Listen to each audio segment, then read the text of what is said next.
Have you heard? There's an election coming up in the city of St. Charles. Proposition R will be on the ballot Tuesday, April 6th.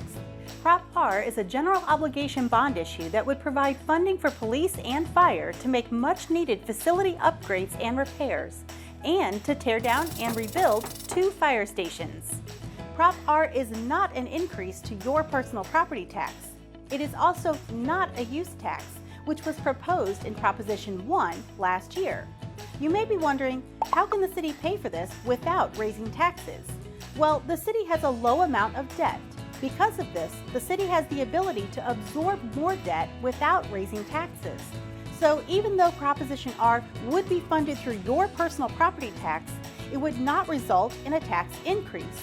That's because the city can afford to take on the debt associated with Prop R under the current tax rates. You might also be wondering, if the city can afford this without raising taxes, why does it need voter approval?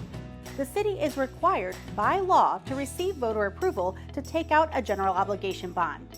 The city could obtain this funding without voter approval through something called a certificate of participation. However, a general obligation bond offers lower interest rates and lower costs than a certificate of participation.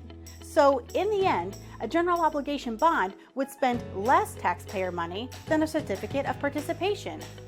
Another question you might have: why has the city allowed these police and fire facilities to fall into disrepair? The city only has so much funding for capital projects, such as facility improvements and upgrades, available in the budget each year. A lot of the money for capital projects comes from gaming revenue. Gaming revenue has been steadily declining over the last few years, and that was before COVID-19. As you can imagine, the pandemic caused gaming revenue to decline even more in 2020. So, with less funds for capital improvements available, the city had to prioritize these projects. That meant money went towards imperative projects like road improvements and repairs, and less money went towards city facilities.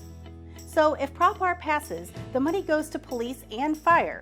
How is it being divided up? The fire department would receive $10 million for 4 stations. 2 of these stations would undergo infrastructure upgrades and repairs, and the other 2 would be torn down and rebuilt.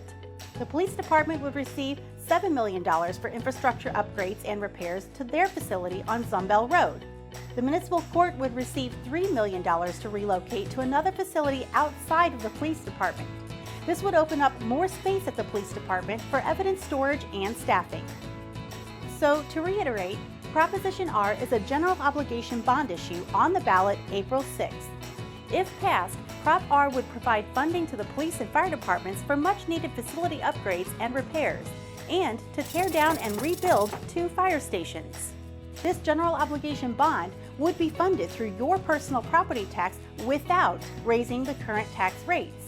It is not a use tax.